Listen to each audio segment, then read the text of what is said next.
3, 4 into their correct positions. Clearly, the cost of the optimal solution of the subproblem is a lower bound on the cost of the complete problem. Some cases. Pattern database. The idea behind pattern databases is to store these exact solution costs for every possible subproblem instance in our example, every possible configuration of the 4 tiles and the blank. The locations of the other 4 tiles are irrelevant for the purposes of solving the subproblem, but moves of those tiles do count toward the cost. Then we compute an admissible heuristic HDB for each complete state encountered during a search simply by looking up the corresponding subproblem configuration in the database. The database itself is constructed by searching back 13 from the goal and recording the cost of each new pattern encountered. The expense of the search is amortized over many subsequent problem instances.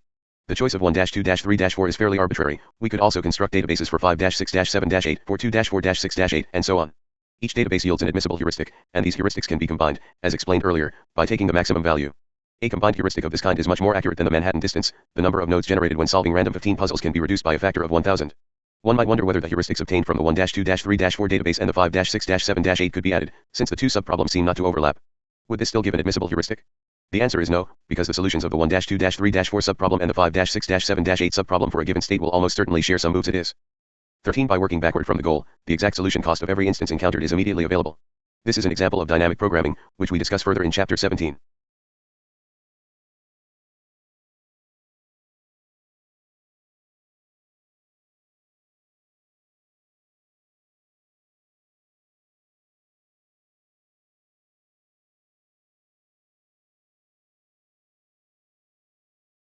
Section 1.2. The Foundations of Artificial Intelligence 15.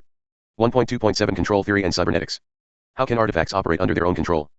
Ctesibios of Alexandria, c. 250 BC, built the first self-controlling machine, a water clock with a regulator that maintained a constant flow rate. This invention changed the definition of what an artifact could do.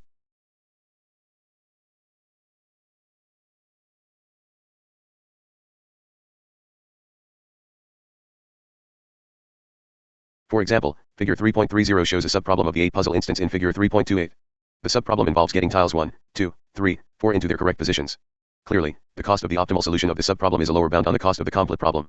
It turns out to be more accurate than Manhattan distance in some cases. Pattern database. The idea behind pattern databases is to store these exact solution costs for every possible subproblem instance in our example, every possible configuration of the 4 tiles and the blank. The locations of the This composite heuristic uses whichever function is most accurate on the node in question. Because the component heuristics are admissible, H is admissible, it is also easy to prove that H is consistent. Furthermore, H dominates all of its component heuristics. 3.6.3 Generating admissible heuristics from subproblems, pattern databases.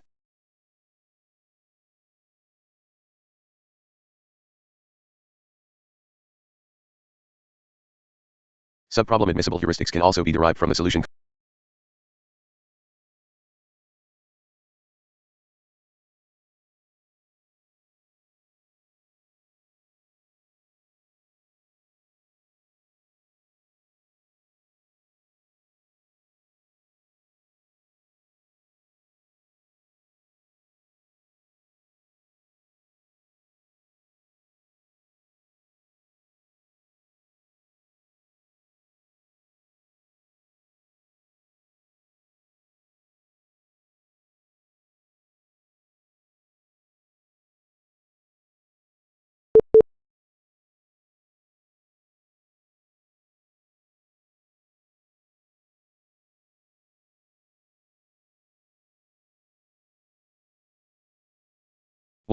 Chapter 3. Solving problems by searching. Start state goal state. 1, 2, 3, 4, 6, 8, 5, 1, 2, 3, 6, 7, 8, 54. Figure 3.30 A subproblem of the 8 puzzle instance given in Figure 3.28. The task is to get tiles 1, 2, 3, and 4 into their correct positions, without worrying about what happens to the other tiles. This composite heuristic uses whichever function is most accurate on the node in question. Because the component heuristics are admissible, H is admissible, it is also easy to prove that H is consistent. Furthermore, H dominates all of its component heuristics. 3.6.3 Generating admissible heuristics from subproblems, pattern databases. Subproblem admissible heuristics can also be derived from the solution cost of a subproblem of a given problem. For example, Figure 3.30 shows a subproblem of the 8 puzzle instance in Figure 3.28. The subproblem involves getting tiles 1, 2, 3, 4 into their correct positions. Clearly, the cost of the optimal solution of the subproblem is a lower bound on the cost of the complete problem. It turns out to be more accurate than Manhattan distance in some cases. Pattern database. The idea behind pattern databases is to store these exact solution costs for every possible subproblem instance in our example, every possible configuration of the 4 tiles and the blank. The locations of the other 4 tiles are irrelevant for the purposes of solving the subproblem, but moves of those tiles do count toward the cost.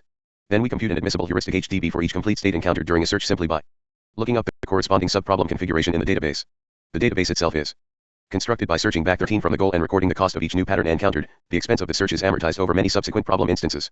The choice of 1-2-3-4 is fairly arbitrary. We could also construct databases for 5-6-7-8, for 2-4-6-8, and so on. Each database yields an admissible heuristic, and these heuristics can be combined, as explained earlier, by taking the maximum value.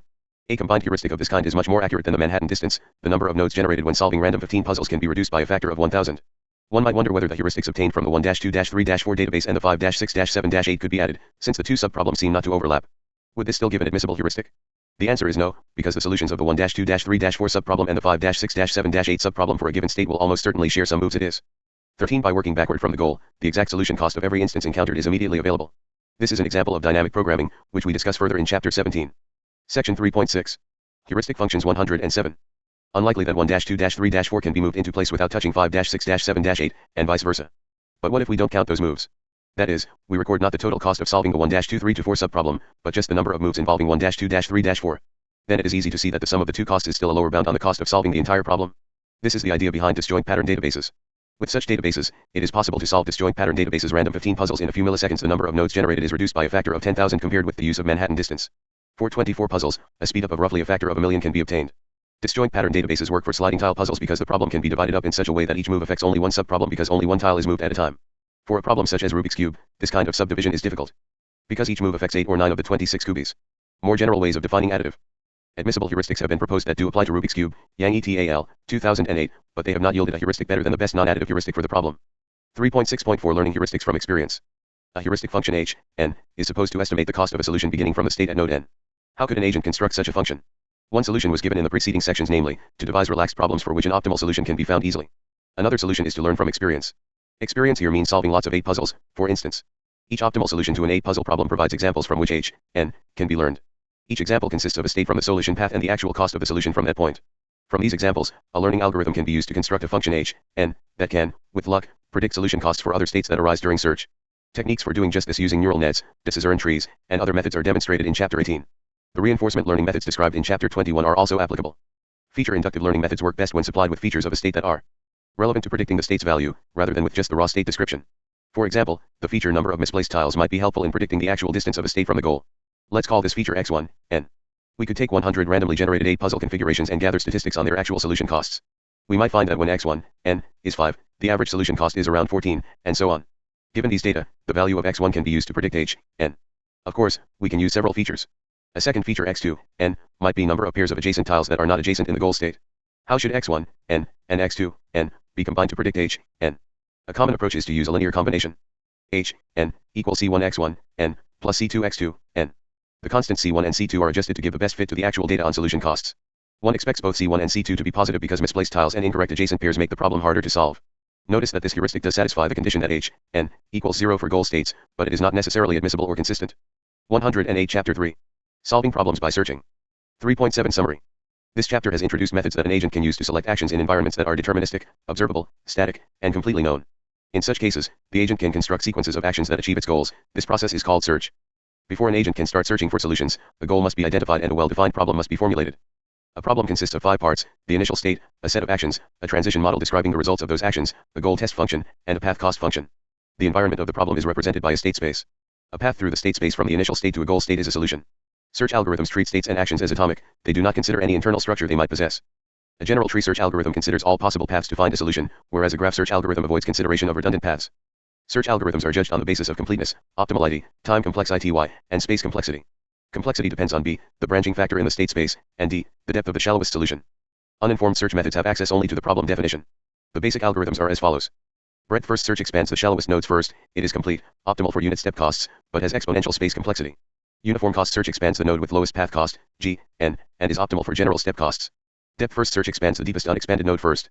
It is neither complete nor optimal, but has linear space complexity. Depth limited search adds a depth bound. Iterative deepening search calls depth first search with increasing depth limits until a goal is found. It is complete, optimal for unit step costs, has time complexity comparable to breadth first search, and has linear space complexity. Bidirectional search can enormously reduce time complexity, but it is not always applicable and may require too much space. Informed search methods may have access to a heuristic function h, n, that estimates the cost of a solution from n. The generic best first search algorithm selects a node for expansion according to an evaluation function. Greedy best first search expands nodes with minimal h, n. It is not optimal but is often efficient. Bibliographical and historical notes 109. A search expands nodes with minimal f, n, equals g, n, plus h, n. A is complete and optimal, provided that h, n, is admissible, for tree search, or consistent, for graph search. The space complexity of A is still prohibitive. RBFS, recursive best first search, and SMA, simplified memory bounded A, are robust, optimal search algorithms that use limited amounts of memory. Given enough time, they can solve problems that A cannot solve because it runs out of memory. The performance of heuristic search algorithms depends on the quality of the heuristic function. One can sometimes construct good heuristics by relaxing the problem definition, by storing precomputed solution costs for subproblems in a pattern database, or by learning from experience with the problem class. Bibliographical and historical notes. The topic of state space search originated in more or less its current form in the early years of AI. Newell and Simon's work on the logic theorist, 1957, and GPS, 1961, led to the establishment of search algorithms as the primary weapons in the armory of 1960s AI researchers and to the establishment of problem solving as the canonical AI task. Work in operations research by Richard Bellman, 1957, showed the importance of additive path costs in simplifying optimization algorithms. The text on automated problem solving by Nils Nilsson, 1971, established the area on a solid theoretical footing. Most of the state space search problems analyzed in this chapter have a long history in the literature and are less trivial than they might seem. The missionaries and cannibals problem used in exercise 3.9 was analyzed in detail by Emeril, 1968. It had been conceived earlier in AI by Simon and Newell, 1961, and in operations research by Bellman and Dreyfus, 1962. The 8 puzzle is a smaller cousin of the 15 puzzle, whose history is recounted at length. By Slocum and Sonfeld, 2006. It was widely believed to have been invented by the Farmhouse American game designer Sam Lloyd, based on his claims to that effect from 1891 on Ward, Lloyd, 1959. Actually it was invented by Noyes Chapman, a postmaster in Canastota, New York, in the mid-1870s. Chapman was unable to patent his invention, as a generic patent covering sliding blocks with letters, numbers, or pictures was granted to Ernest Kinsey in 1878. It quickly attracted the attention of the public and of mathematicians, Johnson and Story, 1879, Tate, 1880. The editors of the American Journal of Mathematics stated, the 15 puzzle for the last few weeks has been prominently before the American public, and may safely be said to have engaged the attention of 9 out of 10 persons of both sexes and all ages and conditions of the community. Ratner and Wormuth, 1986, showed that the general n times n version of the 15 puzzle belongs to the class of NP-complete problems. The 8 queens problem was first published anonymously in the German Chess Mega. Zienczak in 1848, it was later attributed to one Max Bizel. It was republished in 1850 and at that time drew the attention of the eminent mathematician Carl Friedrich Gauss, who 110 Chapter 3. Solving problems by searching.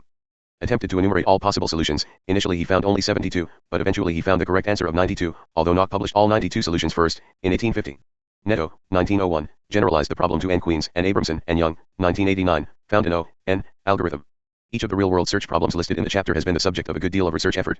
Methods for selecting optimal airline flights remain proprietary for the most part, but Carl DeMarkin, Personal Communication, has shown that airline ticket pricing and restrictions have become so convoluted that the problem of selecting an optimal flight is formally undecidable. The traveling salesperson problem is a standard combinado real problem in theoretical computer science, Lawler et al., 1992. Karp, 1972, proved the TSP to be NP-hard, but effective heuristic approximation methods were developed, Lin and Kernine, 1973. Aurora, 1998, devised a fully polynomial approximation scheme for EU. Clydean TSP's VLSI layout methods are surveyed by Shahuker and Mazumder, 1991, and many layout optimization papers appear in VLSI journals. Robotic navigation and assembly problems are discussed in Chapter 25. Uninformed search algorithms for problem solving are a central topic of classical computer science, Horowitz and Sahni, 1978, and operations research, Dreyfus, 1969. Breadth first search was formulated for solving mazes by Moore, 1959. The method of dynamic programming, Bellman, 1957, Bellman and Dreyfus, 1962, which systematically records solutions for all subproblems of increasing lengths, can be seen as a form of breadth first search on graphs. The two-point shortest path algorithm of Dijkstra, 1959, is the origin of uniform cost search. These works also introduced the idea of explored and frontier sets, closed and open lists. A version of iterative deepening designed to make efficient use of the chess clock was first used by Slate and Atkin, 1977, in the Chess 4.5 game-playing program. Martelli's algorithm B, 1977, includes an iterative deepening aspect and also dominates AS worst-case performance with admissible but inconsistent heuristics. The iterative deepening technique came to the fore in work by Korf, 1985a. Bidirectional search, which was introduced by Pohl, 1971, can also be effective in some cases. The use of heuristic information in problem solving appears in an early paper by Simon and Newell, 1958, but the phrase heuristic search and the use of heuristic functions that estimate the distance to the goal came somewhat later, Newell and Ernst, 1965, Lin, 1965. Doran and Mickey, 1966, conducted extensive experimental studies of heuristic search. Although they analyzed path length and penetrance, the ratio of path length to the total number of nodes examined so far, they appear to have ignored the information provided by the path cost G, N. The A algorithm, incorporating the current path cost into heuristic search, was developed by Hart, Nilsson, and Raphael, 1968, with some later corrections, Hart et al. 1972, Decter and Pearl, 1985, demonstrated the optimal efficiency of A. The original A paper introduced the consistency condition on heuristic functions. The monotone condition was introduced by Pohl, 1977, as a simpler replacement, but Pearl, 1984, showed that the two were equivalent. Pohl, 1977, pioneered the study of the relationship between the error in heuristic functions and the time complexity of A. Basic results were obtained for tree search with unit step. Bibliographical and historical notes 111.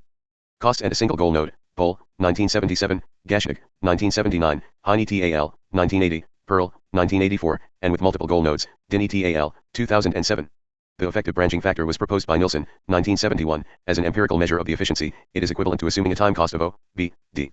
For tree search applied to a graph, Corf et al. 2001, argue that the time cost is better modeled as O, BDK, where K depends on the heuristic accuracy. This analysis has elicited some controversy, however. For graph search, Helmert and Aroger, 2008, noted that several well-known problems contained exponentially many nodes on optimal solution paths, implying exponential time complexity for A even with constant absolute error in H. There are many variations on the A algorithm.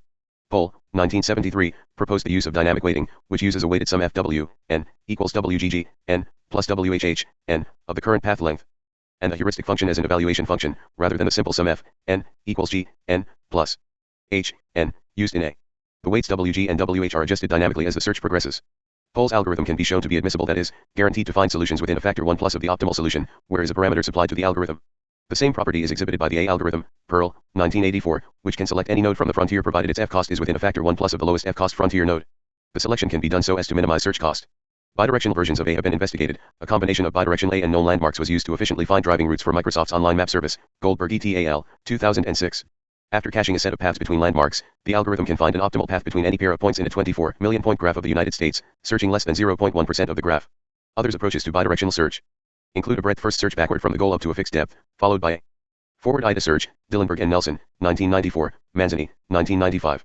A and other state space search algorithms are closely related to the branch and bound techniques that are widely used in operations research, Lawler and Wood, 1966.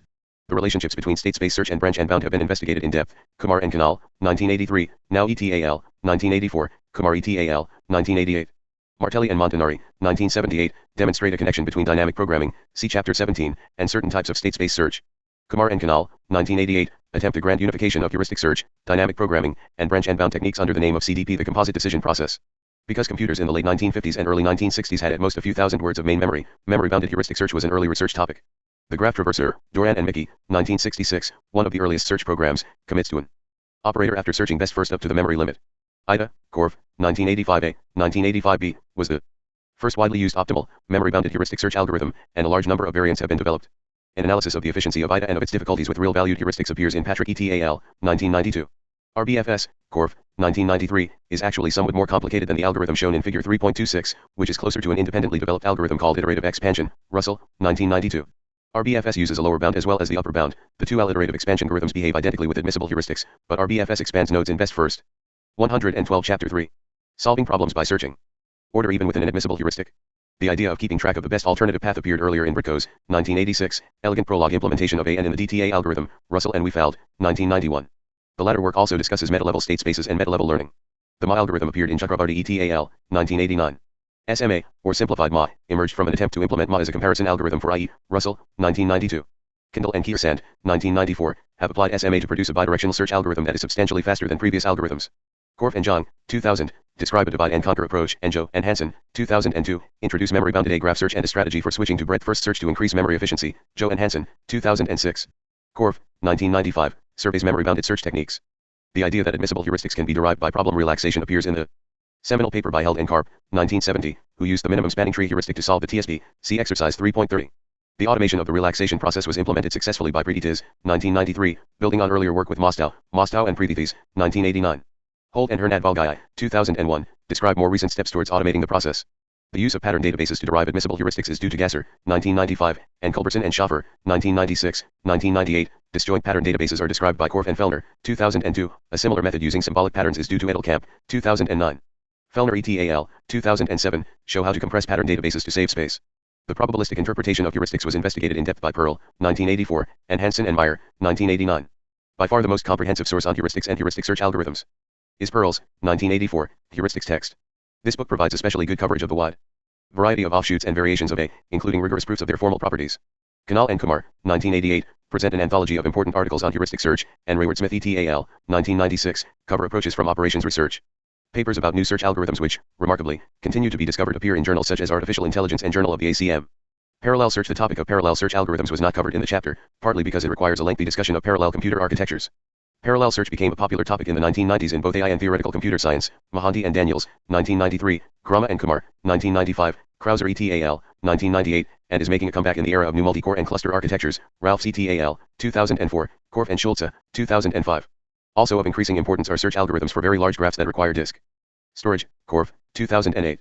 Exercises. 3.1 Explain why problem formulation must follow goal formulation. 3.2 Your goal is to navigate a robot out of a maze. The robot starts in the center of the maze. Exercises 113. Facing north. You can turn the robot to face north, east, south, or west. You can direct the robot to move forward a certain distance, although it will stop before hitting a wall. A. Formulate this problem. How large is the state space? B. In navigating a maze, the only place we need to turn is at the intersection of two or more corridors. Reformulate this problem using this observation. How large is the state space now? C. From each point in the maze, we can move in any of the four directions until we reach a turning point, and this is the only action we need to do. Reformulate the problem using these actions. Do we need to keep track of the robot's orientation now? D. In our initial description of the problem we already abstracted from the real world, restricting actions and removing details. List 3 such simplifications we made. 3.3 Suppose two friends live in different cities on a map, such as the Romania map shown in figure 3.2. On every turn, we can simultaneously move each friend to a neighboring city on the map. The amount of time needed to move from city I to neighbor J is equal to the road distance D, I, J, between the cities, but on each turn the friend that arrives first must wait until the other one arrives, and calls the first on his/her cell phone, before the next turn can begin. We want the two friends to meet as quickly as possible. A. Write a detailed formulation for the search problem. You will find it helpful to define some formal notation here. B. Let D, I, J, be the straight line distance between cities I and J. Which of the following heuristic functions are admissible? I, D, I, J, 2, 2D, I, J, 3, D, I, J/2. C. Are there completely connected maps for which no solution exists?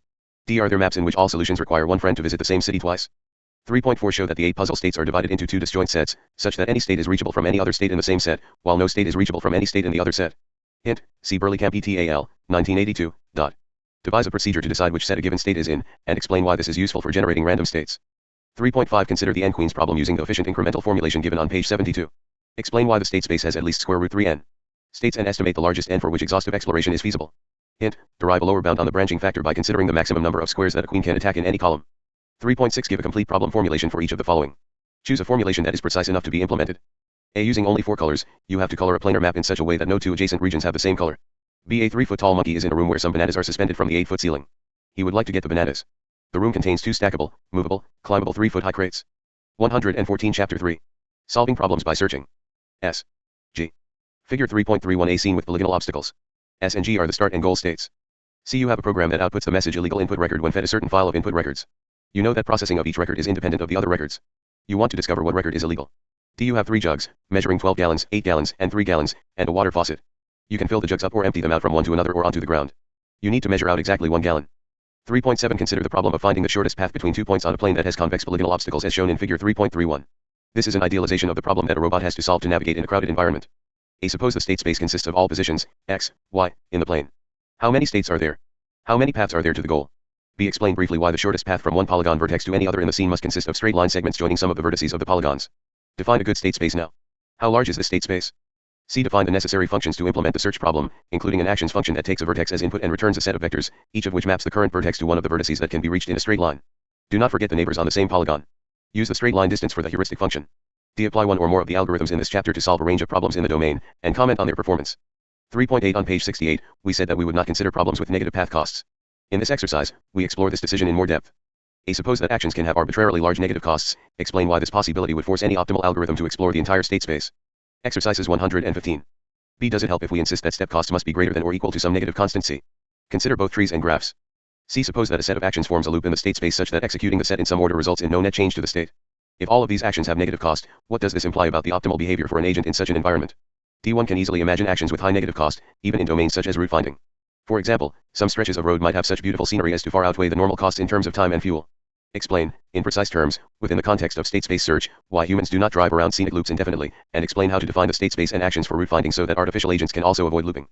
E. Can you think of a real domain in which step costs are such as to cause looping? 3.9 The missionaries and cannibals problem is usually stated as follows. 3 missionaries and 3 cannibals are on one side of a river, along with a boat that can hold 1 or 2 people. Find a way to get everyone to the other side without ever leaving a group of missionaries in one place outnumbered by the cannibals in that place. This problem is famous in AI because it was the subject of the first paper that approached problem formulation from an analytical viewpoint, Amaral, 1968.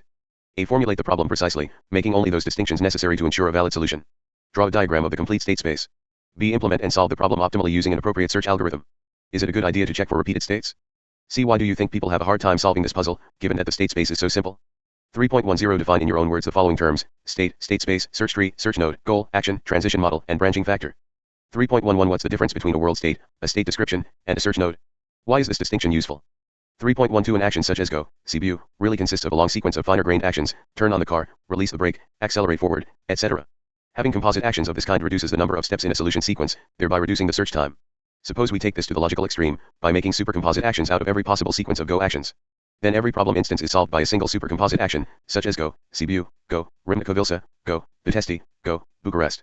Explain how search would work in this formulation. Is this a practical approach for speeding up problem solving? 3.13 Prove that graph search satisfies the graph separation property illustrated in figure 3.9. Hint, begin by showing that the property holds at the start, then show that if it holds before an iteration of the algorithm, it holds afterwards. Describe a search algorithm that violates the property. 116 Chapter 3. Solving problems by searching. X12. X16. X2 X2. Figure 3.32 The track pieces in a wooden railway set, each is labeled with the number of copies in the set. Note that curved pieces and fork pieces, switches or points, can be flipped over so they can curve in either direction. Each curve subtends 45 degrees. 3.14 Which of the following are true and which are false? Explain your answers. A depth-first search always expands at least as many nodes as a search with an admissibly heuristic. BH, n, equals 0 is an admissible heuristic for the A puzzle. CA is of no use in robotics because percepts, states, and actions are continuous. D breadth-first search is complete even if 0 step costs are allowed. E assume that a rook can move on a chessboard any number of squares in a straight line, vertically or horizontally, but cannot jump over other pieces. Manhattan distance is an admissible heuristic for the problem of moving the rook from square A to square B in the smallest number of moves.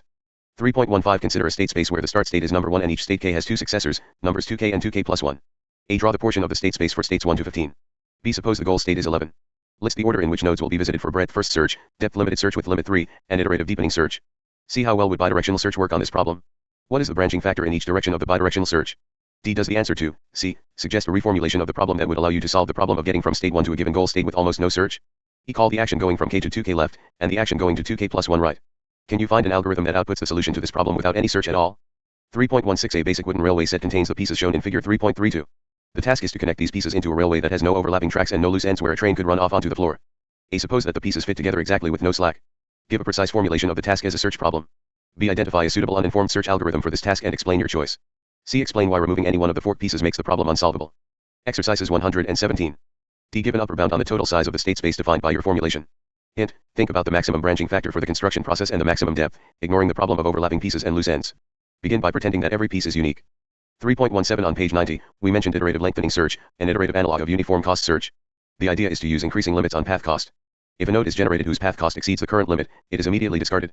For each new iteration, the limit is set to the lowest path cost of any node discarded in the previous iteration. A. Show that this algorithm is optimal for general path costs. B. Consider a uniform tree with branching factor B, solution depth D, and unit step costs.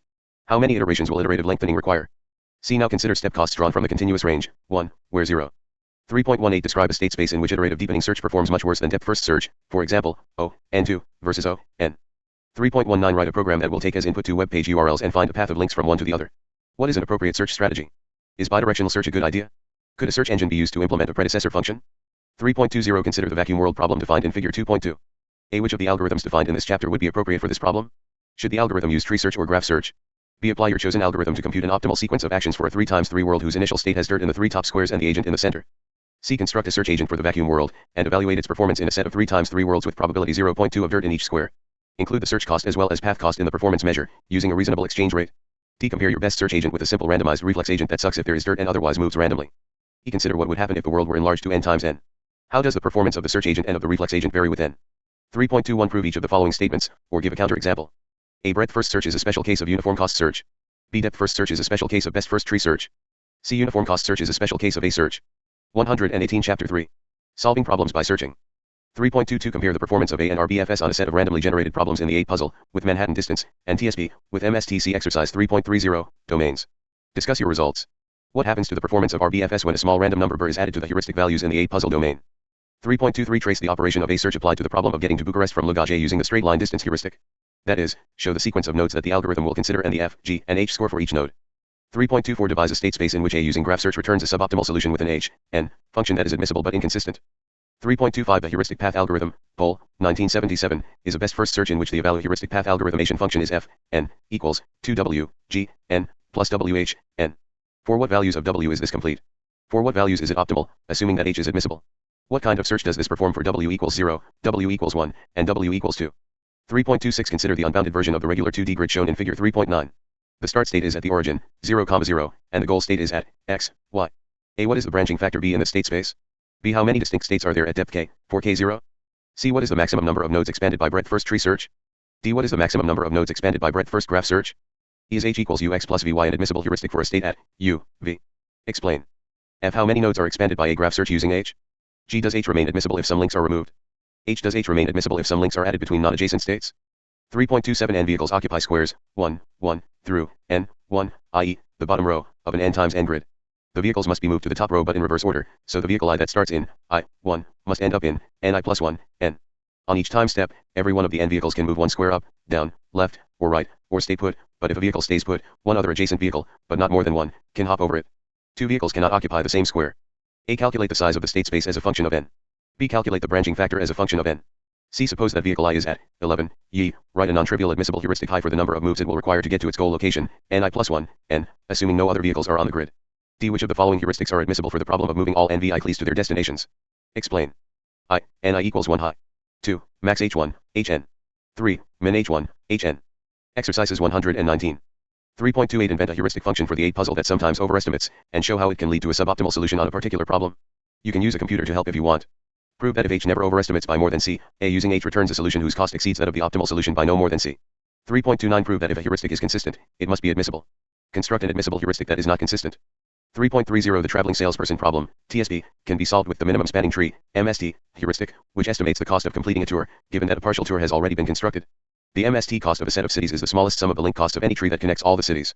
A. Show how this heuristic can be derived from a relaxed version of the TSP. B. Show that the MST heuristic dominates straight line distance. C. Write a problem generator for instances of the TSP where cities are represented by random points in the unit square. D. Find an efficient algorithm in the literature for constructing the MST, and use it with a graph search to solve instances of the TSP. 3.31 On page 105, we define the relaxation of the 8 puzzle in which a tile can move from square A to square B if B is blank. The exact solution of this problem defines Gashnick's heuristic, Gashnick, 1979. Explain why Gashnick's heuristic is at least as accurate as H1, misplaced tiles, and show cases where it is more accurate than both H1 and H2, Manhattan distance. Explain how to calculate Gashnick's heuristic efficiently. 3.32 We gave 2 simple heuristics for the 8 puzzle, Manhattan distance and misplaced tiles. Several heuristics in the literature purport to improve on this. See, for example, Nilsson, 1971, Mostow and Prithithes, 1989, and Hansen et al., 1992. Test these claims by implementing the heuristics and comparing the performance of the resulting algorithms. 4 Beyond classical search, in which we relax the simplifying assumptions of the previous chapter, thereby getting closer to the real world. Chapter 3 addressed a single category of problems, observable, deterministic, known environments where the solution is a sequence of actions. In this chapter, we look at what happens when these assumptions are relaxed. We begin with a fairly simple case. Sections 4.1 and 4.2 cover algorithms that perform purely local search in the state space, evaluating and modifying one or more current states rather than systematically exploring paths from an initial state. These algorithms are suitable for problems in which all that matters is the solution state, not the path cost to reach it. The family of local search algorithms includes methods inspired by statistical physics, simulated annealing, and evolutionary biology, genetic algorithms. Then, in sections 4.3 to 4.4, we examine what happens when we relax the assumptions of determinism and observability. The key idea is that if an agent cannot predict exactly what percept it will receive, then it will need to consider what to do under each contingency that its percepts may reveal. With partial observability, the agent will also need to keep track of the states it might be in. Finally, section 4.5 investigates online search, in which the agent is faced with a state space that is initially unknown and must be explored. 4.1 Local search algorithms and optimization problems. The search algorithms that we have seen so far are designed to explore search spaces systematically. This systematicity is achieved by keeping one or more paths in memory and by recording which alternatives have been explored at each point along the path. When a goal is found, the path to that goal also constitutes a solution to the problem. In many problems, however, the path to the goal is irrelevant.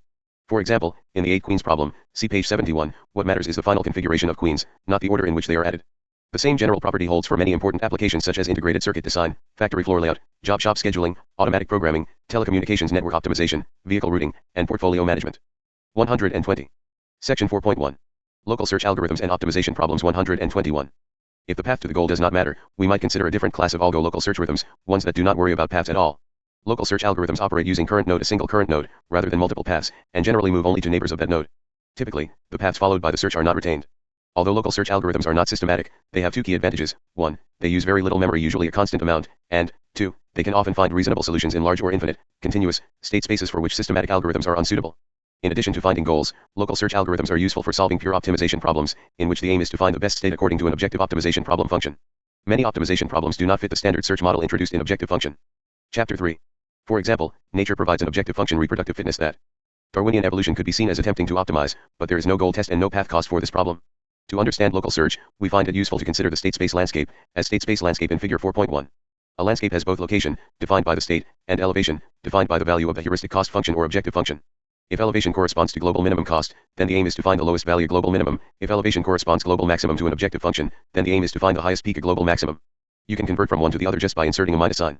Local search algorithms explore this landscape. A complete local search algorithm always finds a goal if one exists. An optimal algorithm always finds a global minimum/maximum. Current state. Objective function. State space. Global maximum. Local maximum flat local maximum. Shoulder. Figure 4.1 a one-dimensional state space landscape in which elevation corresponds to the objective function. The aim is to find the global maximum. Hill climbing search modifies the current state to try to improve it, as shown by the arrow. The various topographic features are defined in the text. 122 Chapter 4. Beyond classical search. Function hill climbing, problem, returns a state that is a local maximum. Current leftward arrow make node, problem. Initial state, loop do neighbor leftward arrow a highest valued successor of current if neighbor dot value less than or equal to current dot value then return current dot state current leftward arrow neighbor. Figure 4.2 the hill climbing search algorithm, which is the most basic local search technique. At each step the current node is replaced by the best neighbor. In this version, that means the neighbor with the highest value, but if a heuristic cost estimate h is used, we would find the neighbor with the lowest h. 4.1.1 Hill climbing search. Hill climbing. The hill climbing search algorithm, steepest ascent version, is shown in figure 4.2. It is steepest ascent simply a loop that continually moves in the direction of increasing value, that is, uphill. It terminates when it reaches a peak where no neighbor has a higher value. The algorithm does not maintain a search tree, so the data structure for the current node need only record the state and the value of the objective function. Hill climbing does not look ahead beyond the immediate neighbors of the current state. This resembles trying to find the top of Mount Everest in a thick fog while suffering from amnesia. To illustrate hill climbing, we will use the 8 queens problem introduced on page 71. Local search algorithms typically use a complete state formulation, where each state has 8 queens on the board, 1 per column. The successors of a state are all possible states generated by moving a single queen to another square in the same column, so each state has 8 times 7 equals 56 successors.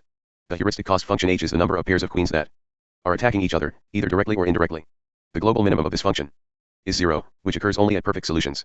Figure 4.3 a shows a state with h equals 17. The figure also shows the values of all its successors, with the best successors having h equals 12. Hill climbing algorithms typically choose randomly among the set of best successors if there is more than one. Hill climbing is sometimes called greedy local search because it grabs a good neighbor greedy local search state without thinking ahead about where to go next. Although greed is considered one of the 7 deadly sins, it turns out that greedy algorithms often perform quite well. Hill climbing often makes rapid progress toward a solution because it is usually quite easy to improve a bad state. For example, from the state in figure 4.3 a, it takes just 5 steps to reach the state in figure 4.3 b, which has h equals 1 and is very nearly a solution. Unfortunately, hill climbing often gets stuck for the following reasons. Local maximum. Local maxima. A local maximum is a peak that is higher than each of its neighboring states but lower than the global maximum. Hill climbing algorithms that reach the vicinity of a local maximum will be drawn upward toward the peak but will then be stuck with nowhere else to go. Figure 4.1 illustrates the problem schematically. More. Section 4.1. Local search algorithms and optimization problems 123. 14. 18. 17. 15. 14. 18. 14. 14. 14. 14. 14. 12.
106 Chapter 3.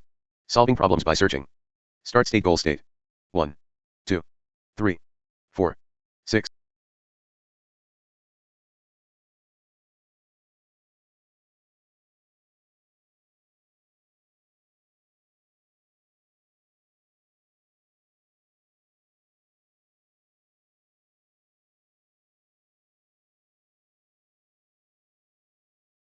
Fourteen, 18, 17, 15, 14, 18, 14, 14, 14, 14, 14, 12, 16, 13, 17, 13, 14, 15, 15, 15, 13, 12, 15, 15, 13, 15, 12, 13, 14, 14, 14, 16, 12, 14, 12, 12, 16, 13, 14, 14, 16, 16, 16, 16. Figure 4.3, A, an 8-queen state with heuristic cost estimate h equals 17, showing the value of h for each possible successor obtained by moving a queen within its column.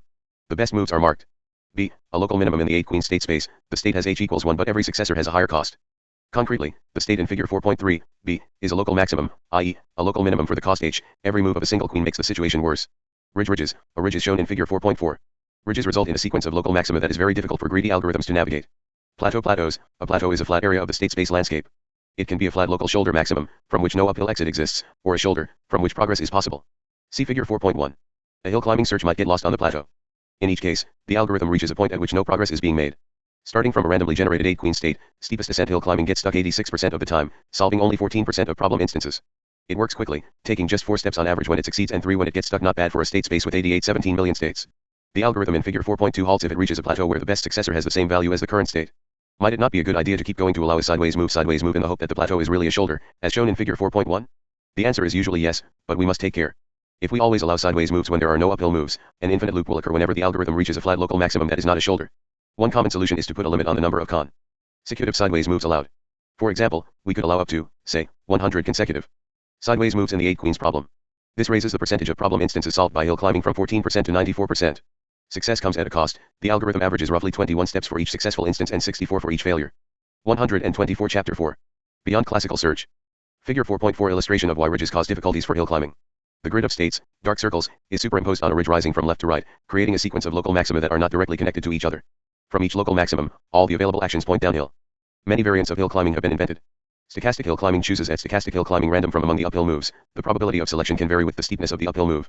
This usually converges more slowly than steepest descent, but in some state landscapes, it finds better solutions. First choice hill climbing implements stochastic first choice hill climbing by generating successors randomly until one is generated that is better than the current state. This is a good strategy when a state has many, example thousands, of successors. The hill climbing algorithms described so far are incomplete. They often fail to find a goal when one exists because they can get stuck on local maxima. Random restart hill climbing adopts the well-known adage, if at first you don't succeed, try again. It can random restart hill climbing. Ducks a series of hill climbing searches from randomly generated initial states 1 until a goal is found. It is trivially complete with probability approaching 1, because it will eventually generate a goal state as the initial state. If each hill climbing search has a probability p of success, then the expected number of restarts required is 1/p. For 8 queens instances with no sideways moves allowed, p 0.14, so we need roughly 7 iterations to find a goal, 6 failures and 1 success. The expected number of steps is the cost of 1 successful iteration plus 1p/p times the cost of failure, or roughly 22 steps in all.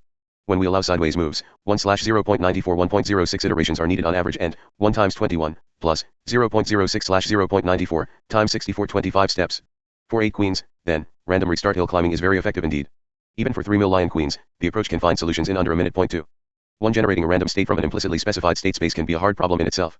Tulu et al. 1993 proved that it is best, in some cases, to restart a randomized search algorithm after a particular, fixed amount of time and that this can be much more efficient than letting each search continue indefinitely.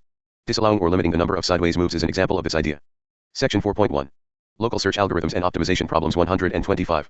The success of hill climbing depends very much on the shape of the state space landscape. If there are few local maxima and plateaus, random restart hill climbing will find a good solution very quickly.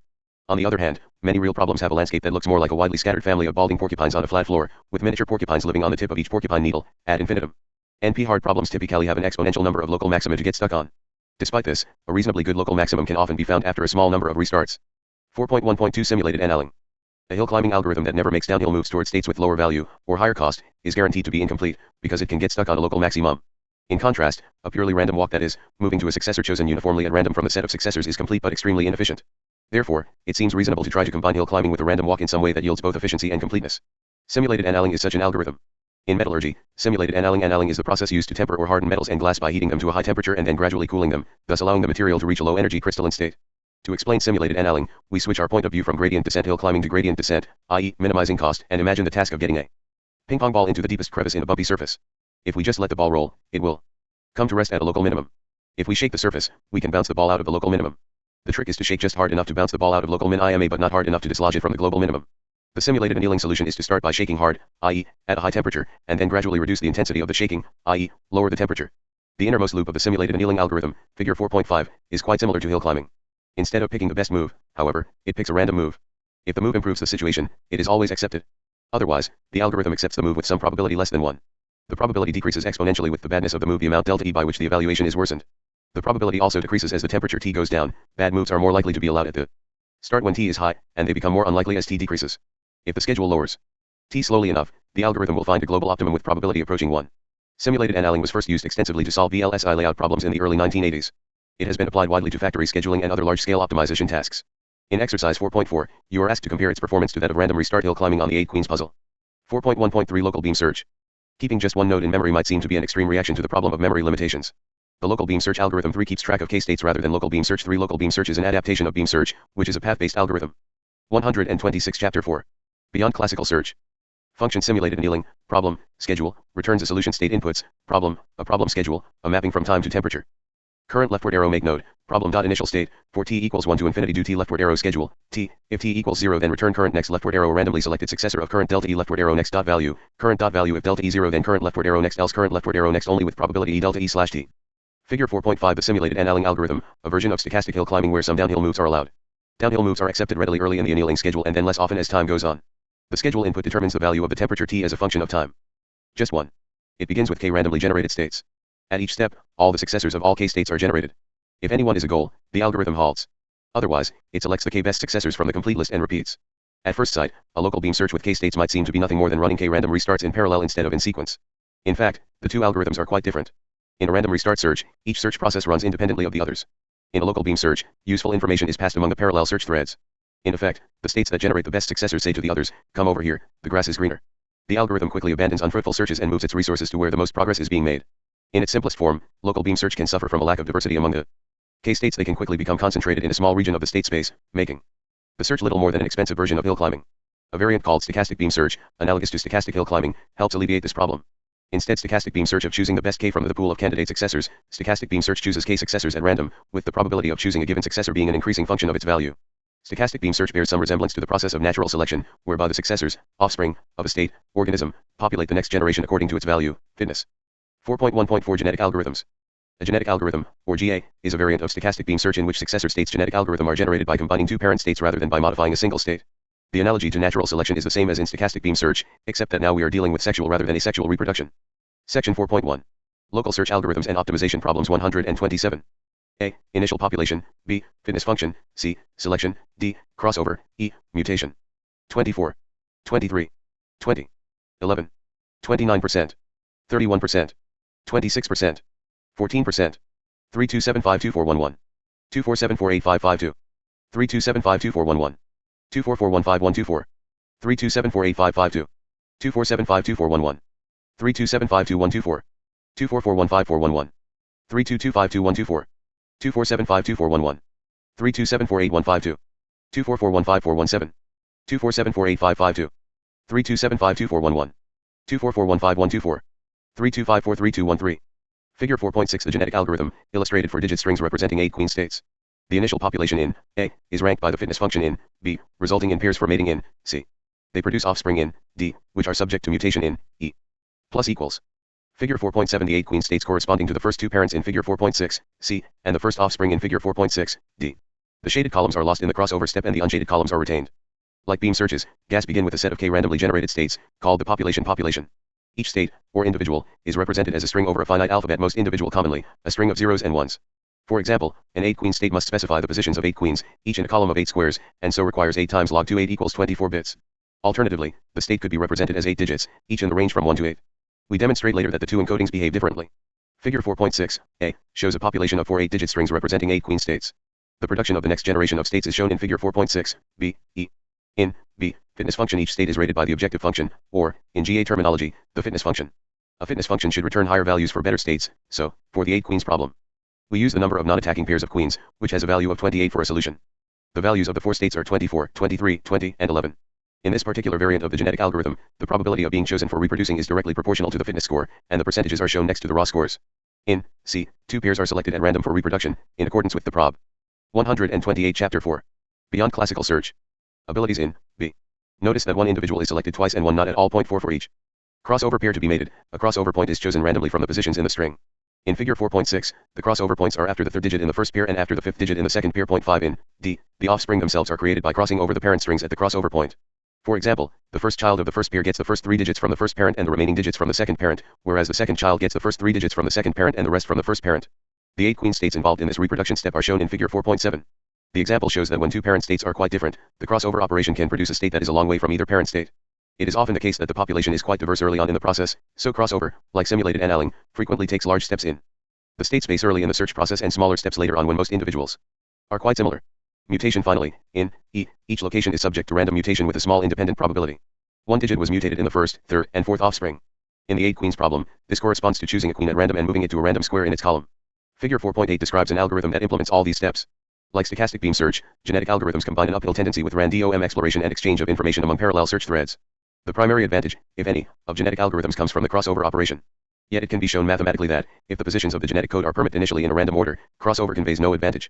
Intuitively, the advantage comes from the ability of crossover to combine large blocks of letters that have evolved independently to form useful functions, thus raising the level of granularity at which the search operates. For example, it could be that putting the first 3 queens in positions 2, 4, and 6, where they do not attack each other, constitutes a useful block that can be combined with other blocks to construct a solution. Schema. The theory of genetic algorithms explains how this works using the idea of a schema, which is a substring in which some of the positions can be left unspecified. For example, the schema 246 describes all 8 queen states in which the first 3 queens are in positions 2, 4, and 6, respectively. Strings that match the schema, such as 246135778, are called instances of the schema. It can be shown that if the average fitness of the instances of a schema is above the mean, then the number of instances of the schema within the population will grow over time. Clearly, this effect is unlikely to be significant if adjacent bits are totally unrelated to each other, because then there will be few contiguous blocks that provide a consistent benefit. Genetic algorithms work best when schemata correspond to meaningful components of a solution. For example, if the string is a representation of an antenna, then the schemata may represent components of the antenna, such as reflectors and deflectors. Good. For there are many variants of the selection rule. The method of culling, in which all individuals below a given threshold are discarded, can be shown to converge faster than the random version, Baum et al., 1995. 5. It is here that the encoding matters. If a 24-bit encoding is used instead of 8 digits, then the crossover point has a 2/3 chance of being in the middle of a digit, which results in an essentially arbitrary mutation of that digit. Section 4.2. Local search in continuous spaces. 129. Function genetic algorithm, population, fitness Fn, returns an individual inputs, population, a set of individuals fitness Fn, a function that measures the fitness of an individual.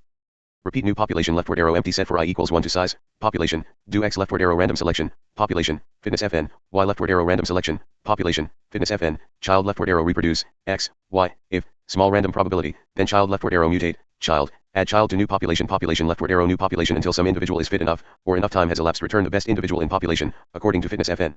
Function reproduce, x, y, returns an individual inputs, x, y, parent individuals. N leftward arrow length, x, c leftward arrow random number from 1 to n return append, substring, x, 1, c, substring, y, c plus 1, n. Figure 4.8 A genetic algorithm. The algorithm is the same as the one diagrammed in figure 4.6, with one variation. In this more popular version, each mating of 2 parents produces only 1 offspring, not 2. Component is likely to be good in a variety of different designs. This suggests that successful use of genetic algorithms requires careful engineering of the representation. In practice, genetic algorithms have had a widespread impact on optimization problems, such as circuit layout and job shop scheduling. At present, it is not clear whether the appeal of genetic algorithms arises from their performance or from their aesthetically pleasing origins in the theory of evolution. Much work remains to be done to identify the conditions under which genetic algorithms perform well. 4.2 Local search in continuous spaces. In Chapter 2, we explain the distinction between discrete and continuous environments, pointing out that most real-world environments are continuous. Yet none of the algorithms we have described, except for first-choice hill climbing and simulated annealing, can handle continuous state and action spaces, because they have infinite branching factors. This section provides a very brief introduction to some local search techniques for finding optimal solutions in continuous spaces. The literature on this topic is vast, many of the basic techniques. 130 Chapter 4. Beyond classical search. Evolution and search. The theory of evolution was developed in Charles Darwin's On the Origin of Species by Means of Natural Selection, 1859, and independently by Alfred Russel Wallace, 1858. The central idea is simple: variations occur in reproduction and will be preserved in successive generations approximately in proportion to their effect on reproductive fitness. Darwin's theory was developed with no knowledge of how the traits of organisms can be inherited and modified. The probabilistic laws governing these processes were first identified by Gregor Mendel, 1866, a monk who experimented with sweet peas. Much later, Watson and Crick, 1953, identified the structure of the DNA molecule and its alphabet, AGTC, adenine, guanine, thymine, cytosine. In the standard model, variation occurs both by point mutations in the letter sequence and by crossover, in which the DNA of an offspring is generated by combining long sections of DNA from each parent. The analogy to local search algorithms has already been described. The principal difference between stochastic beam search and evolution is the use of sexual reproduction, wherein successors are generated from multiple organisms rather than just one. The actual mechanisms of evolution are, however, far richer than most genetic algorithms allow. For example, mutations can involve reversals, duplications, and movement of large chunks of DNA. Some viruses borrow DNA from one organism and insert it in another, and there are transposable genes that do nothing but copy themselves many thousands of times within the genome. There are even genes that poison cells from potential mates that do not carry the gene, thereby increasing their own chances of replication. Most important is the fact that the genes themselves encode the mechanisms whereby the genome is reproduced and translated into an organism. In genetic algorithms, those mechanisms are a separate program that is not represented within the strings being manipulated. Darwinian evolution may appear inefficient, having generated blindly some 1,045 or so organisms without improving its search heuristics one iota. 50 years before Darwin, however, the otherwise great French naturalist Jean Lamarck, 1809, proposed a theory of evolution whereby traits acquired by adaptation during an organism's lifetime would be passed on to its offspring. Such a process would be effective but does not seem to occur in nature.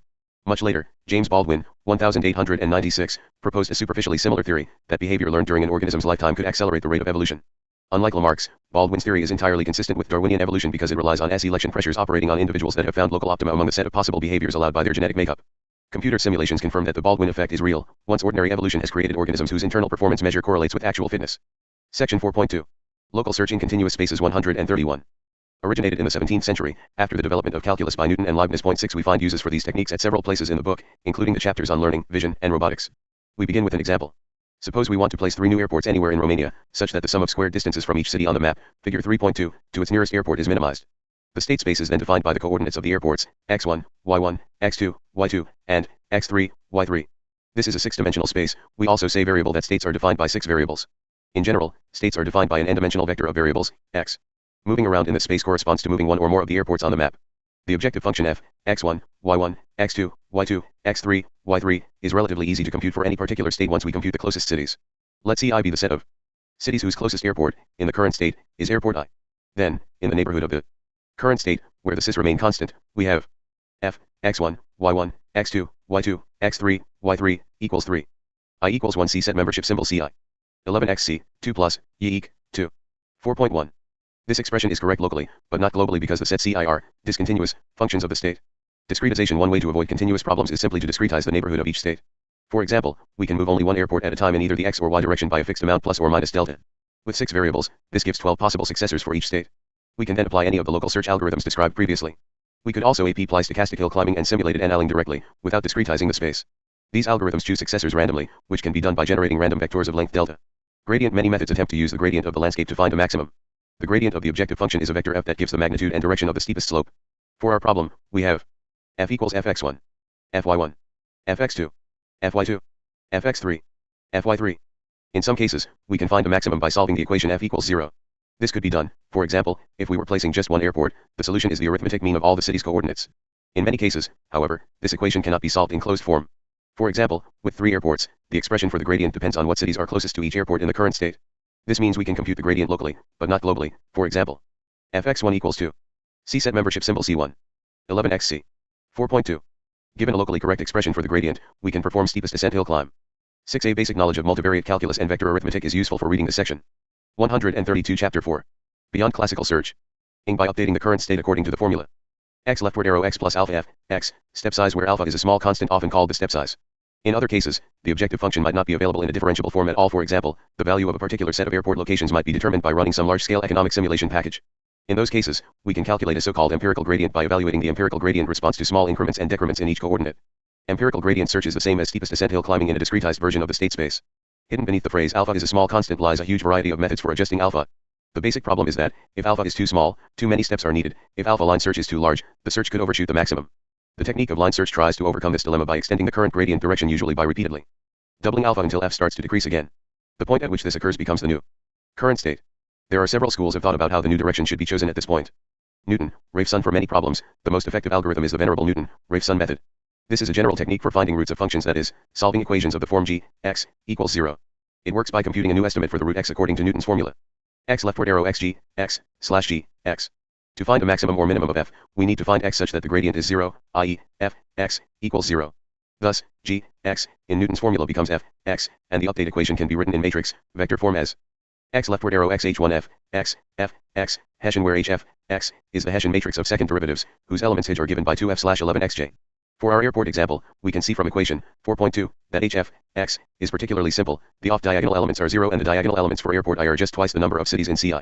A moment's calculation shows that one step of the update moves airport I directly to the centroid of CI, which is the minimum of the local expression for F from equation 4.1.7 for high-dimensional problems. However, computing the n2 entries of the Hessian and inverting it may be expensive, so many approximate versions of the Newton-Raphson method have been developed. Local search methods suffer from local maxima, ridges, and plateaus in continuous state spaces just as much as in discrete spaces. Random restarts and simulated annealing can be used and are often helpful.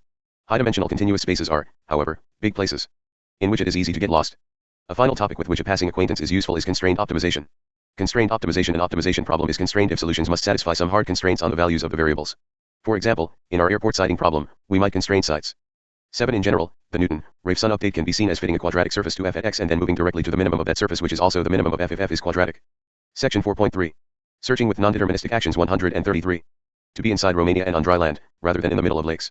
The difficulty of constraint optimization problems depends on the nature of the constraints and the objective function. The best known category is that of linear programming problems, in which conlinear programming strains must be linear inequalities forming a convex set, and the objective function is also linear. The time complexity of linear programming is polynomial in the number of variables. Linear programming is probably the most widely studied and broadly useful class of optimization problems. It is a special case of the more general problem of convex optimization, which allows the constraint region to be any convex region and the objective to convex optimization be any function that is convex within the constraint region. Under certain conditions, convex optimization problems are also polynomially solvable and may be feasible in practice with thousands of variables. Several important problems in machine learning and control theory can be formulated as convex optimization problems. See Chapter 20. 4.3 Searching with non-deterministic actions. In Chapter 3, we assume that the environment is fully observable and deterministic and that the agent knows what the effects of each action are. Therefore, the agent can calculate exactly which state results from any sequence of actions and always knows which state it is in. Its percepts provide no new information after each action, although of course they tell the agent the initial state. When the environment is either partially observable or non-deterministic, or both, percepts become useful. In a partially observable environment, every percept helps narrow down the set of possible states the agent might be in, thus making it easier for the agent to achieve its goals. When the environment is non-deterministic, percepts tell the agent which of the possible outcomes of its actions has actually occurred. In both cases, the future percepts cannot be determined in advance and the agent's future actions will depend on those future percepts. Contingency plan. So the solution to a problem is not a sequence but a contingency plan, also known as a strategy e.g. that specifies what to do depending on what percepts are received. In this section, we examine the case of non-determinism, deferring partial observability to section 4.4. 4.3.1 The erratic vacuum world. As an example, we use the vacuum world, first introduced in Chapter 2 and defined as a search problem in section 3.2.1. Recall that the state space has 8 states, as shown in figure 4.9. There are 3 actions left, right, and suck, and the goal is to clean up all the dirt, states 7 and 8. If the environment is observable, deterministic, and completely known, then the problem is trivially solvable by any of the algorithms in Chapter 3 and the solution is an action sequence. For example, if the initial state is 1, then the action sequence suck right suck will reach a goal state, 8. 8. A set of points S is convex if the line joining any 2 points in S is also contained in S. A convex function is one for which the space above it forms a convex set. By definition, convex functions have no local, as opposed to global, minima. 134 Chapter 4. Beyond classical search. 1 2. 7 8. 5 6. 3 4. Figure 4.9 The 8 possible states of the vacuum world, states 7 and 8 are goal states. Now suppose that we introduce non-determinism in the form of a powerful but erratic vacuum cleaner.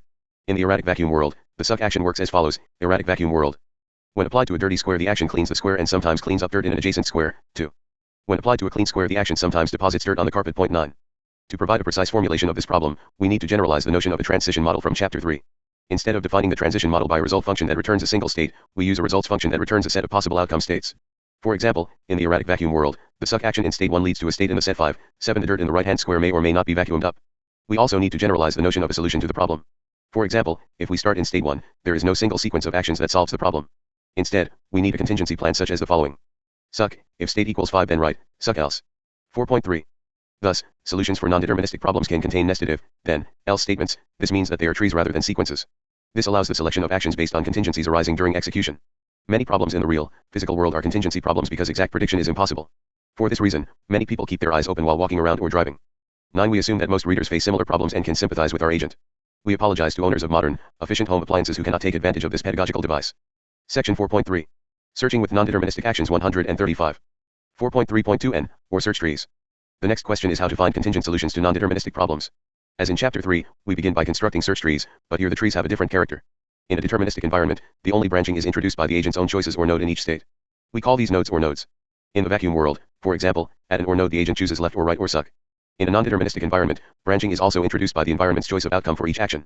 We call these nodes and nodes. For example, the suck action in state 1 leads to a state in the set 5, 7, so the agent would need to find a plan for state 5 and for state 7. These two kinds of nodes n, or tree alternate, leading to an n, or tree as illustrated in figure 4.10. A solution for an n, or search problem is a subtree that, 1, has a goal node at every leaf, 2, specifies one action at each of its or nodes, and 3, includes every outcome branch at each of its n nodes. The solution is shown in bold lines in the figure. It corresponds to the plan given in equation 4.3. The plan uses if, then, else notation to handle the n branches, but when there are more than 2 branches at a node, it might be better to use a case. Suck left. Suck right. Suck right. 6. Goal 8. Goal 7. 1. 5 2. 1 loop 5 loop. 5 loop. Left suck. 1 loop goal 8 4. Figure 4.10. The first 2 levels of the search tree for the erratic vacuum world. State nodes are or nodes where some action must be chosen.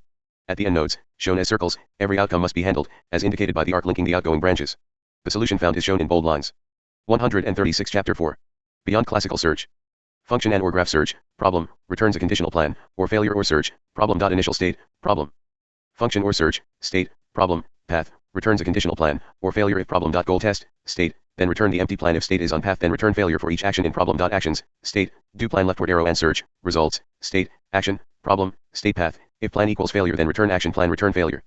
Function and search, states, problem, path, returns a conditional plan, or failure for each SI in states do plan leftward arrow or search, SI, problem, path, if plan equals failure then return failure return if S1 then plan 1 else if S2 then plan 2 else, if SN1 then plan 1 else plan. Figure 4.11 An algorithm for searching n, or graphs generated by non-deterministic environments. It returns a conditional plan that reaches a goal state in all circumstances. The notation XL refers to the list formed by adding object X to the front of list L. Construct. Modifying the basic problem-solving agent shown in figure 3.1 to execute contingent solutions of this kind is straightforward. One may also consider a somewhat different agent design, in which the agent can act before it has found a guaranteed plan and deals with interleaving some contingencies only as they arise during execution. This type of interleaving of search and execution is also useful for exploration problems, see section 4.5, and for game playing, see chapter 5. Figure 4.11 gives a recursive, depth-first algorithm for n, or graph search. One key aspect of the algorithm is the way in which it deals with cycles, which often arise in non-deterministic problems. Example, if an action sometimes has no effect or if an unintended effect can be corrected. If the current state is identical to a state on the path from the root, then it returns with failure. This doesn't mean that there is no solution from the current state, it simply means that if there is a non-cyclic solution, it must be reachable from the earlier incarnation of the current state, so the new incarnation can be discarded. With this check, we ensure that the algorithm terminates in every finite state space, because every path must reach a goal, a dead end, or a repeated state. Notice that the algorithm does not check whether the current state is a repetition of a state on some other path from the root, which is important for efficiency. Exercise 4.5 investigates this issue.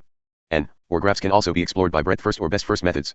The concept of a heuristic function must be modified to estimate the cost of a contingent solution rather than a sequence, but the notion of admissibility carries over and there is an analog of the A algorithm for finding optimal solutions. Pointers are given in the bibliographical notes at the end of the chapter. Section 4.3. Searching with non-deterministic actions 137. Suck right. 6. 1. 5 2 right. Figure 4.12 part of the search graph for the slippery vacuum world, where we have shown some cycles explicitly. All solutions for this problem are cyclic plans because there is no way to move reliably. 4.3.3 Try again.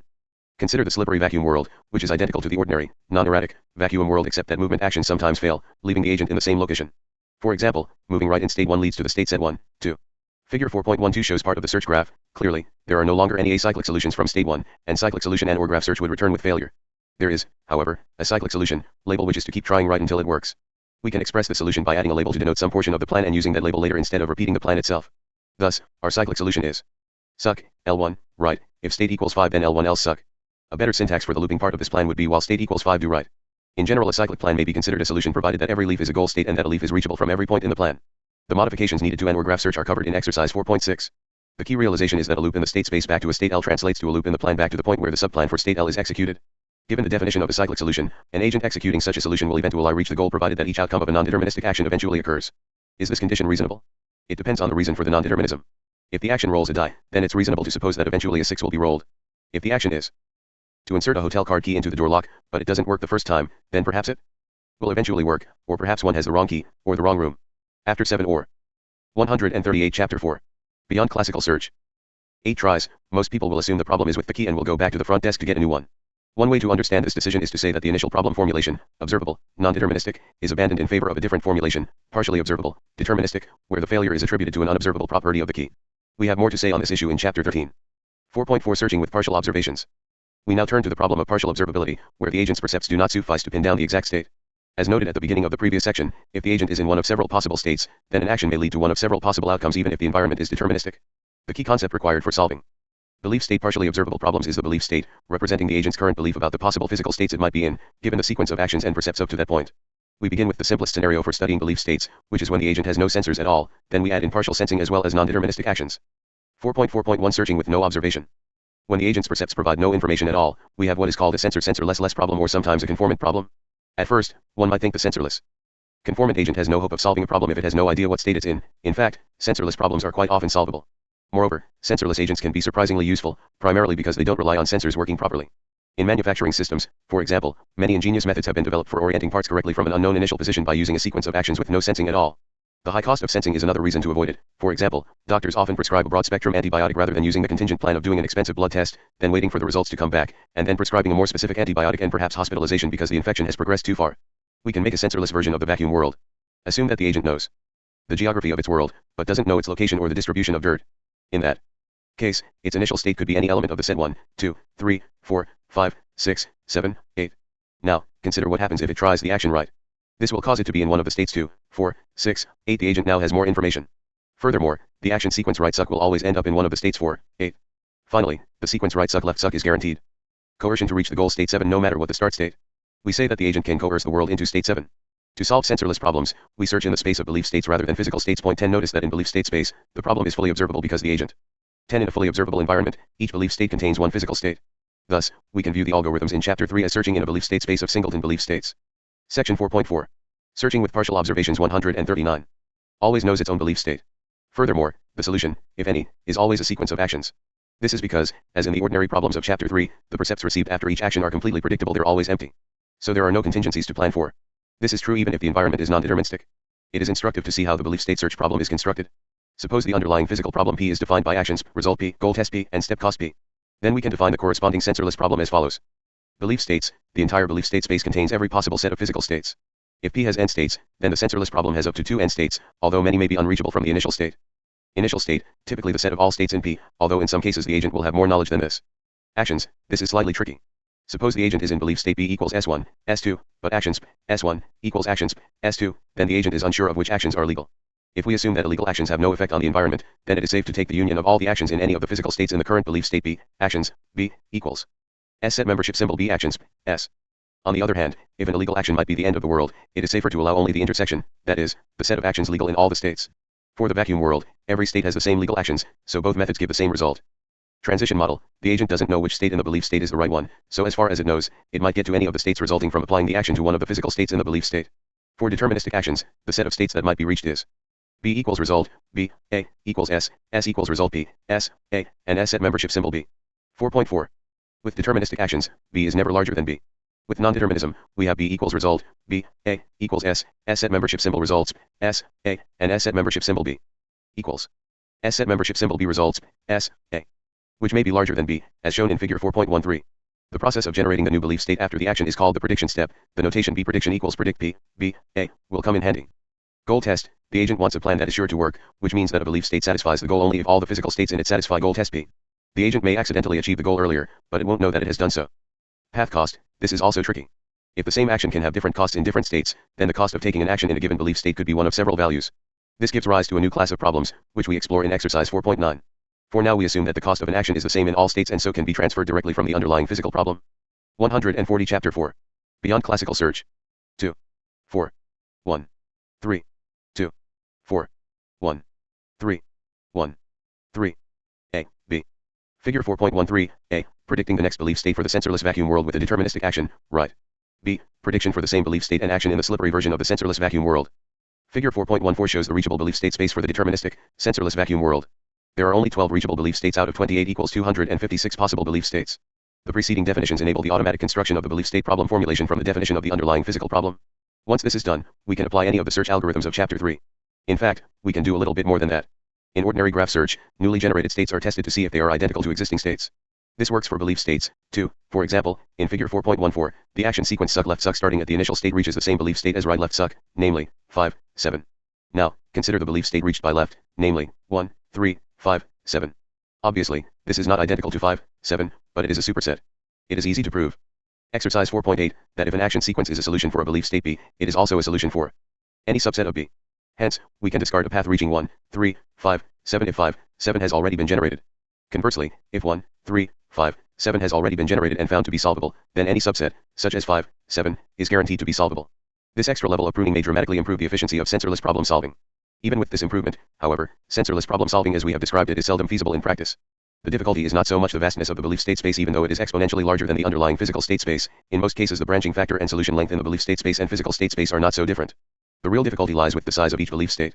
For example, the initial belief state for the 10 times 10 vacuum world contains 100 times 2100 or around 1032 physical states, far too many if we use the atomic representation, which is an explicit list of states. One solution is to represent the belief state by some more compact description. In English, we could say the agent knows nothing in the initial state. After moving left, we could say, not in the rightmost column, and so on. Chapter 7 explains how to do this in a formal representation scheme. Another approach is to avoid the standard search algorithms, which treat belief states as black boxes just like any other problem state. Instead, we can look. Section 4.4. Searching with partial observations 141. L. R. S. L. R. S. L. R. S. R. L. S. L. R. S. L. R. S. L. R. S. 131572468234567 4578 5376484857 688737. Figure 4.14. The reachable portion of the belief state space for the deterministic, sensorless vacuum world. Each shaded box corresponds to a single belief state. At any given point, the agent is in a particular belief state but does not know which physical state it is in. The initial belief state, complete ignorance, is the top center box. Actions are represented by labeled links. Self-loops are omitted for clarity.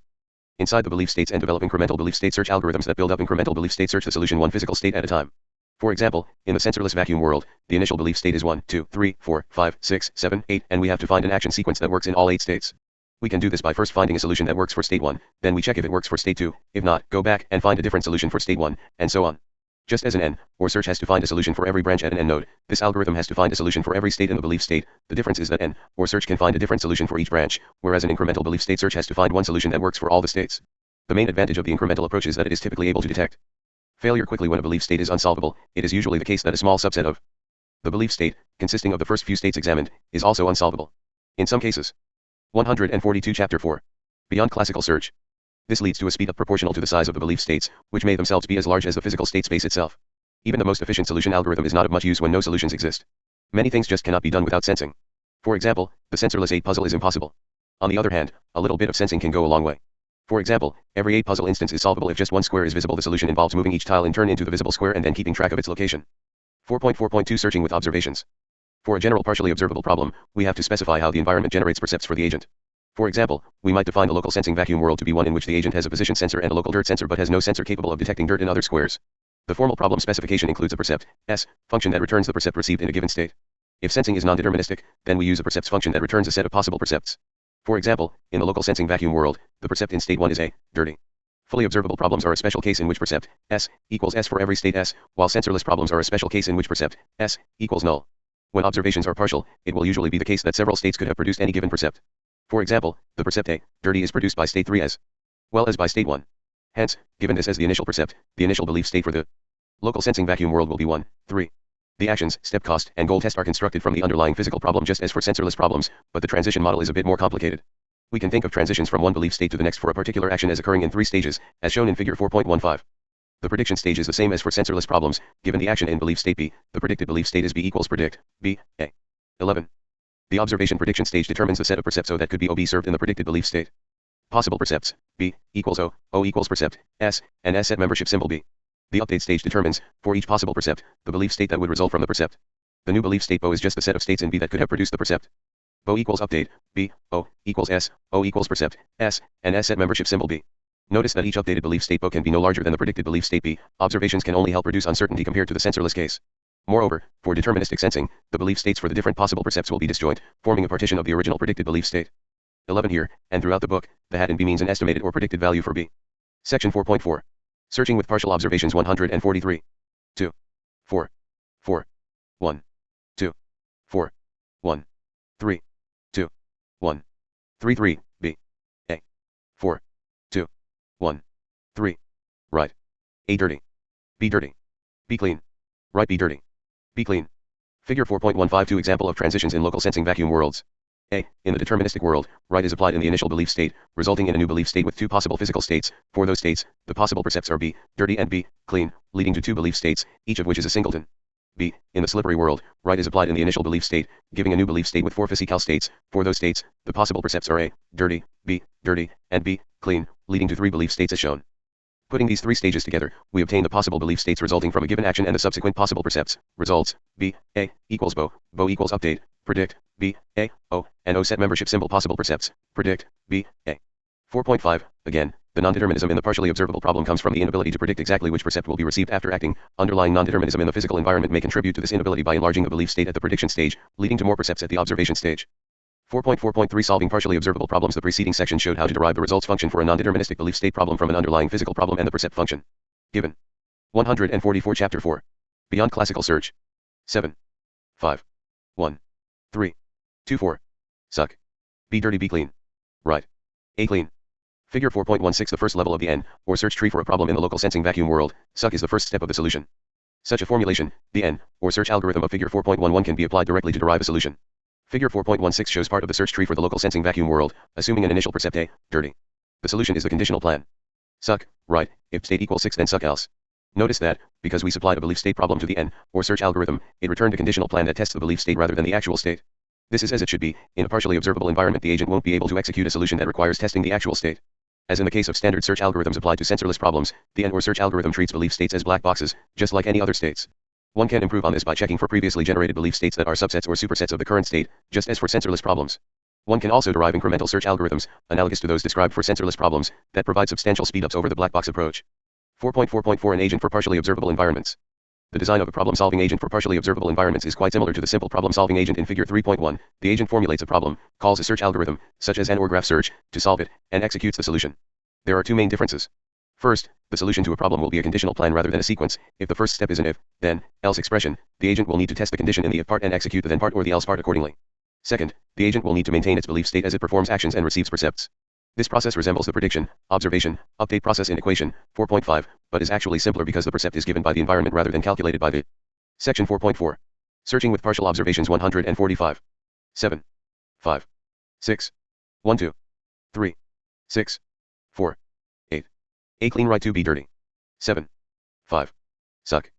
Figure 4.172 Prediction, update cycles of belief state maintenance in the kindergarten vacuum world with local sensing. Agent.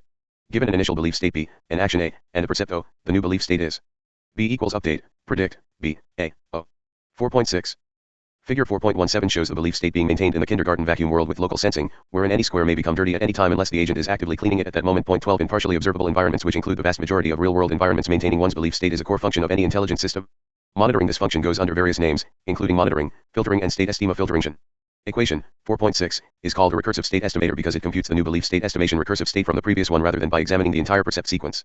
If the agent is not to fall behind, the computation has to happen as fast as percepts are coming in.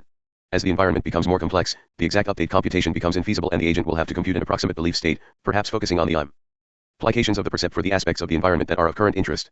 Most work on this problem has been done for stochastic, continuous state environments with the tools of probability theory, as explained in Chapter 15. Here we will show an example in a discrete environment with deterministic sensors and non-deterministic actions. Localization. The example concerns a robot with the task of localization, working out where it is, given a map of the world and a sequence of percepts and actions. Our robot is placed in the maze-like environment of Figure 4.18. The robot is equipped with 4 sonar sensors that tell whether there is an obstacle, the outer wall, or a black square in the figure in each of the 4 compass directions. We assume that the sensors give perfectly correct data, and that the robot has a correct map of the environment. But unfortunately the robot's navigational system is broken, so when it executes a move action, it moves randomly to one of the adjacent squares. The robot's task is to determine its current location. Suppose the robot has just been switched on, so it does not know where it is. Thus its initial belief state B consists of the set of all locations. The robot receives the percept. 12 The usual apologies to those who are unfamiliar with the effect of small children on the environment. 146 Chapter 4. Beyond classical search. A. Possible locations of robot after E1 equals NSW. B. Possible locations of robot after E1 equals NSW, E2 equals NS.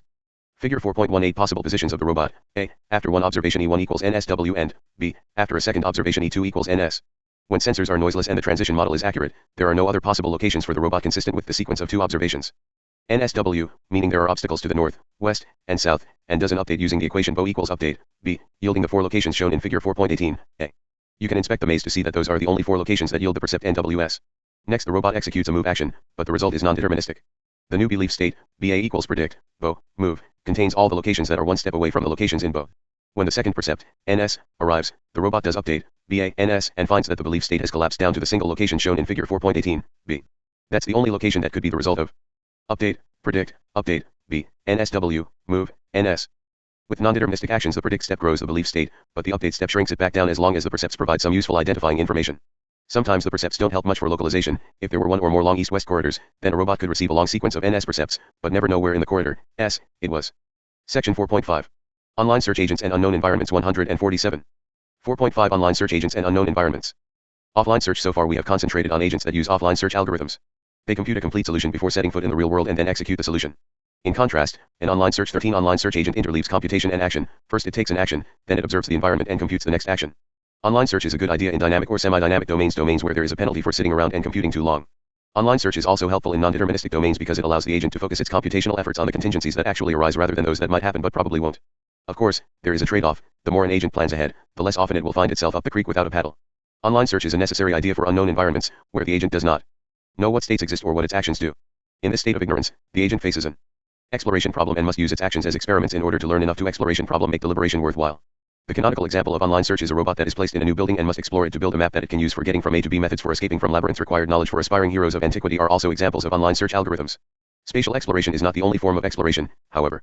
Consider a newborn baby. It has many possible actions but knows the outcomes of none of them, and it has experienced only a few of the possible states that it can reach. The baby's gradual discovery of how the world works is, in part, an online search process. 4.5.1 Online search problems. An online search problem must be solved by an agent executing actions, rather than by pure computation. We assume a deterministic and fully observable environment. Chapter 17 relaxes these assumptions, but we stipulate that the agent knows only the following. Actions, S, which returns a list of actions allowed in state S. The step cost function C, S, A, S, note that this cannot be used until the agent knows that S is the outcome, and goal test, S. Note in particular that the agent cannot determine result, S, A, except by actually being in S and doing A. For example, in the maze problem shown in figure 4.19, the agent does not know that going up from 1,1 leads to 1,2, nor, having done that, does it know that going down will take it back to 1,1. This degree of ignorance can be reduced in some applications. For example, a robot explorer might know how its movement actions work and be ignorant only of the locations of obstacles. 13 The term online is commonly used in computer science to refer to algorithms that must process input data as they are received rather than waiting for the entire input data set to become available. 148 Chapter 4. Beyond classical search. G. 1s. 2. 3. 123. Figure 4.19 A simple maze problem. The agent starts at S and must reach G but knows nothing of the environment. S. G. S. G. A. A. SG. A. B. Figure 4.20 A. Two state spaces that might lead an online search agent into a dead end. Any given agent will fail in at least one of these spaces. B. A two-dimensional environment that can cause an online search agent to follow an arbitrarily inefficient route to the goal. Whichever choice the agent makes, the adversary blocks that route with another long, thin wall, so that the path followed is much longer than the best possible path. Finally, the agent might have access to an admissible heuristic function h, s, that estimates the distance from the current state to a goal state. For example, in figure 4.19, the agent might know the location of the goal and be able to use the Manhattan distance heuristic. Typically, the agent's objective is to reach a goal state while minimizing cost. Another possible objective is simply to explore the entire environment. The cost is the total path cost of the path that the agent actually travels. It is common to compare this cost with the path cost of the path the agent would follow if it knew the search space in advance, that is, the actual shortest path, or shortest complete exploration. In the language of online algorithms, competitive ratio, this is called the competitive ratio. We would like it to be as small as possible. Section 4.5. Online search agents and unknown environments 149. Although this sounds like a reasonable request, it is easy to see that the best achievable irreversible competitive ratio is infinite in some cases. For example, if some actions are irreversible, i.e., they lead to a state from which no action leads back to the previous state, the online dead end search might accidentally reach a dead end state from which no goal state is reachable. Perhaps the term accidentally is unconvincing after all. There might be an algorithm that happens not to take the dead end path as it explores. Our claim, to be more precise, is that no algorithm can avoid dead ends in all state spaces. Consider the two dead end state spaces in figure 4.20 A. To an online search algorithm that has visited states S and A, the two state spaces look identical, so it must make the same decision in both. Therefore, it will fail in one of them. This is an example of an adversary argument. We can imagine an adversary argument. Constructing the state space while the agent explores it and putting the goals and dead ends wherever it chooses. Dead ends are a real difficulty for robot exploration. Staircases, ramps, cliffs, one-way streets, and all kinds of natural terrain present opportunities for irreversible actions. To make safely explorable progress, we simply assume that the state space is safely explorable, that is, some goal state is reachable from every reachable state. State spaces with reversible actions, such as mazes and aid puzzles, can be viewed as indirect graphs and are clearly safely explorable. Even in safely explorable environments, no bounded competitive ratio can be guaranteed if there are paths of unbounded cost.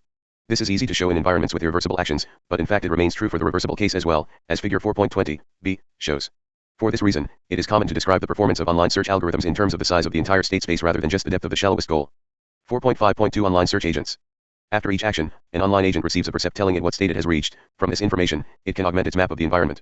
The current map is used to decide where to go next. This interleaving of planning and action means that online search algorithms are quite different from the offline search algorithms we have seen previously. For example, offline algorithms such as A can expand a node in one part of the space and then immediately expand a node in another part of the space, because node expansion involves simulated rather than real actions. An online algorithm, on the other hand, can discover successors only for a node that it physically occupies. To avoid traveling all the way across the tree to expand the next node, it seems better to expand nodes in a local order. Depth first search has exactly this property because, except when backtracking, the next node expanded is a child of the previous node expanded. An online depth first search agent is shown in figure 4.21. This agent stores its map in a table, result S, A, that records the state resulting from executing action in state S. Whenever an action from the current state has not been explored, the agent tries that action. The difficulty comes when the agent has tried all the actions in a state. In offline depth first search, the state is simply dropped from the queue. In an online search, the agent has to backtrack physically. In depth first search, this means going back to the state from which the agent most recently entered the current state. To achieve that, the algorithm keeps a table that 150 Chapter 4. Beyond classical search.